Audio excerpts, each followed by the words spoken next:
to run their factories and to keep their lights on at night, then they can't afford to pay all of the dollar debts that they've borrowed. These dollar debts were simply lent to governments. They weren't lent to companies or governments to build more means of production to earn the money to repay the debt. They were just lent at the cost of telling the government, well, do something to earn the money to repay us. And the IMF advised governments, well, you earn money by forbidding labor unions, you earn money by lowering wages, and by devaluing your currency, because what you really devalue is the price of labor. Because there's a fixed price for world materials, everybody pays the same price for machinery, everybody pays the same common price for oil. A devaluation means you're just lowering the price of labor and squeezing it. So there's going to be a huge labor squeeze and hence a political crisis in Latin America, Africa, and much of Asia.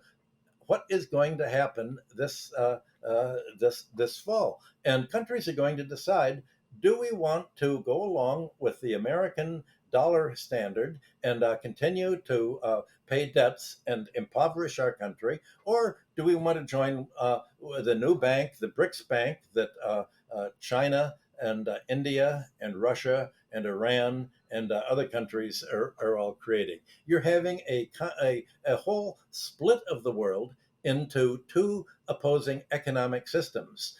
China is not a rival for America. America is not trying to industrialize like China is. America is trying to deindustrialize and make money financially.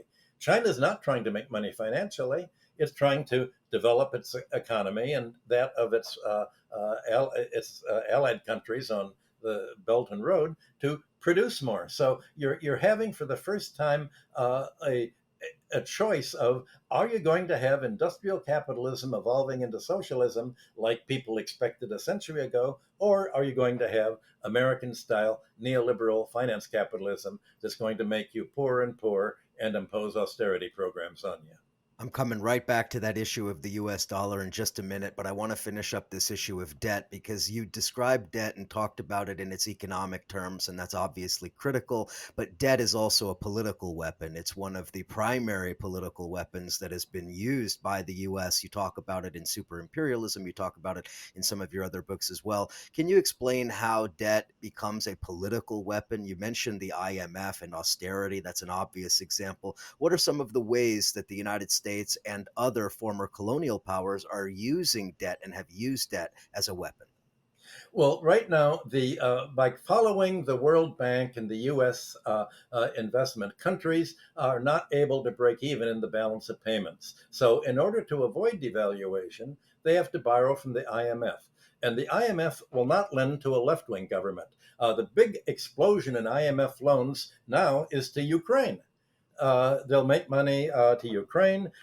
They would not make money to left wingers in Argentina, but now that Argentina would had a right wing head, the IMF will make money to countries to support right wing client oligarchies. And if it looks like there's going to be an election and the client oligarchy is going to be outvoted as people vote for socialists, then then you're going to have the big oligarchy moving its money out of its currency into dollars or into foreign currencies. So the IMF will lend the right wing government enough money to keep their currency high enough so that their oligarchy can move their money out of Venezuela uh, or Argentina or Brazil, especially, at a high rate. And then when the socialist government comes in, the IMF won't lend the money. The banks will gang up in a currency raid against these currencies. The currency will devalue, causing a crisis. And the IMF will say, well, you see, that's socialism. When you don't have a neoliberal running, that's what it is. And all of a sudden, the dollars that Brazil or Argentina, I should not have mentioned Venezuela, or Argentina have borrowed, all of a sudden they have to pay much more of their domestic currency to repay the dollar debts. And if they can't repay them, then the bondholders can grab whatever property they have. In the case of Venezuela, the IMF refused to lend money to Venezuela because it said you're a socialist government. We're not going to lend money to you. We only lend to right-wing governments. The American government grabbed Venezuela's holdings in the of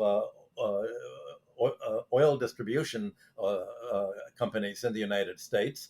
England grabbed Venezuela's gold holdings, and America said, "Look, we're for democracy against autocracy.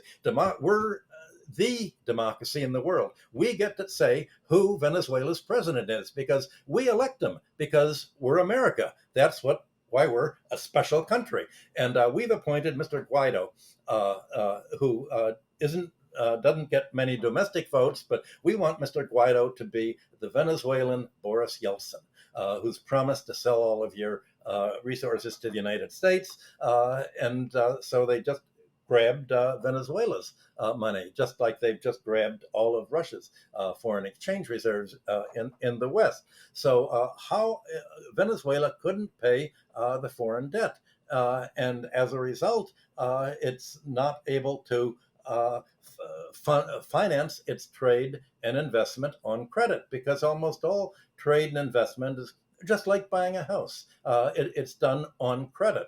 And the idea is supposed to be that, well, the credit is going to enable you to invest in more production and you'll make a profit. Or if it's a government infrastructure, the economy will grow and you'll get enough tax revenue to pay the creditor. But that's not what's happening at all. It's the reverse of everything that the textbooks talk about. So we're in an inside-out world where what the textbooks talk about is 100 years out of date, and they don't talk about predatory credit.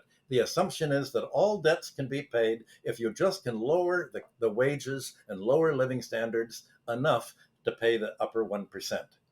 You've also already touched on it a little bit, but I'd like you to go a little bit further and explain the role of the US dollar specifically in a financialized global economy. We know this is the global reserve currency. Oil is traded in dollars, et cetera. A lot of talk from a lot of different quarters, both on the left and the right, about a move away from the dollar towards a sort of a bifurcated global economic system. I'm a little bit skeptical of that, at least in the near and the medium term. I mean, if you look at some of the numbers, global reserves held by all countries combined were in dollars of like 72%, and now they're like 66%. So it's an extremely slow process that we're witnessing, but it is happening. So my question is, what is the role of the dollar in the modern financialized global economy, and what will the role of the dollar be given all of these changes, the sort of east-west split that we're seeing, et cetera?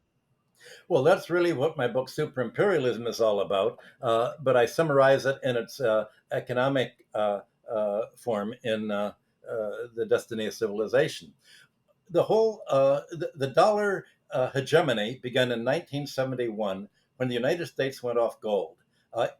Before 1971, when a country would run a balance of payments deficit, it would have to pay in in its foreign reserves, mainly gold. When In the 1950s, 1960s, early 70s, America's entire balance of payments deficit was military spending.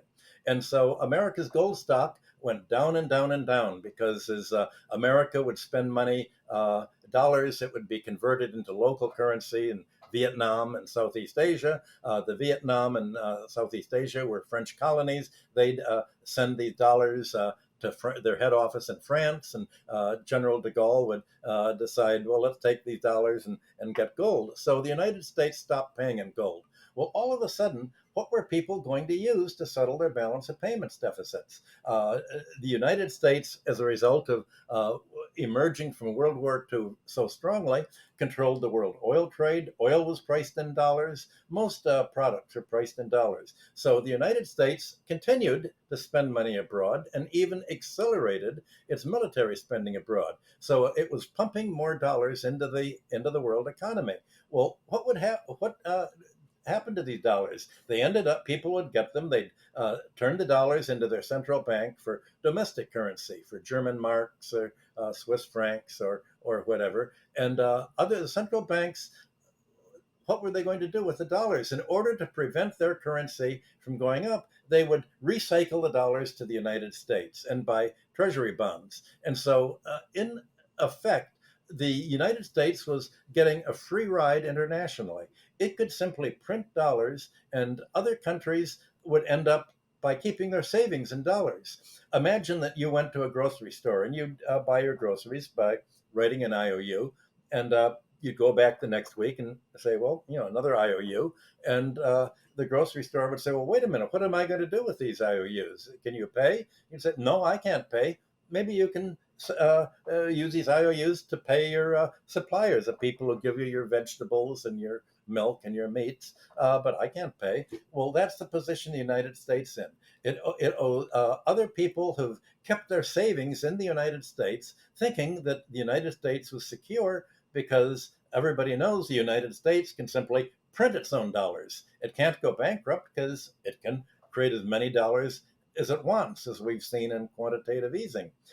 So all of a sudden, the United States has been able to spend whatever it wants, and other countries, if they're running a balance of payments deficit, have to borrow dollars by raising their interest rates to borrow. And raising the interest rates will slow other economic activity. But the United States doesn't have to raise its interest rates. It can do whatever they want. That's why it's the exceptional country. Well, right now that it's begun to grab the foreign reserves of Venezuela and Russia, everybody's afraid to hold dollars anymore. And they're beginning to move out of it. It's a very slow move so far. They're moving out every single month. Russia, China, other countries are replacing dollars with gold or with Chinese currency or with each other's currency, and it's still very happening very slowly. But amazingly enough, President Biden's war with the NATO war in Ukraine and the grabbing of Russian foreign reserves has ended this free ride. You'd think that the one thing that the United States would try to do was keep this idea of writing debts without any idea of how you're going to repay. Well, all of a sudden, countries are cashing in. They're getting rid of the dollar. And if they don't use the dollar, if they begin to denominate trade, say, between India and Russia in rubles and Indian currency, and Chinese currency, then there won't be any need for the dollar and it won't have this free trade. How is it a free ride? How is it going to be able to keep spending on its almost 800 military bases around the world if the dollar goes down and down and down because all of a sudden people are making the United States be like a third world country?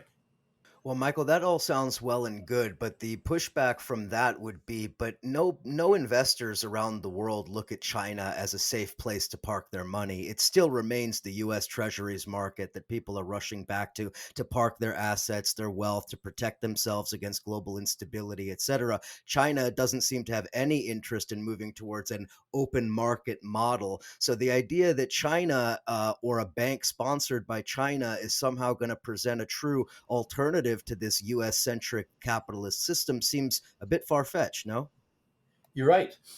China has no intention at all of becoming a home for other countries' borrowing. It wants to minimize. If China would do what the United States do and create an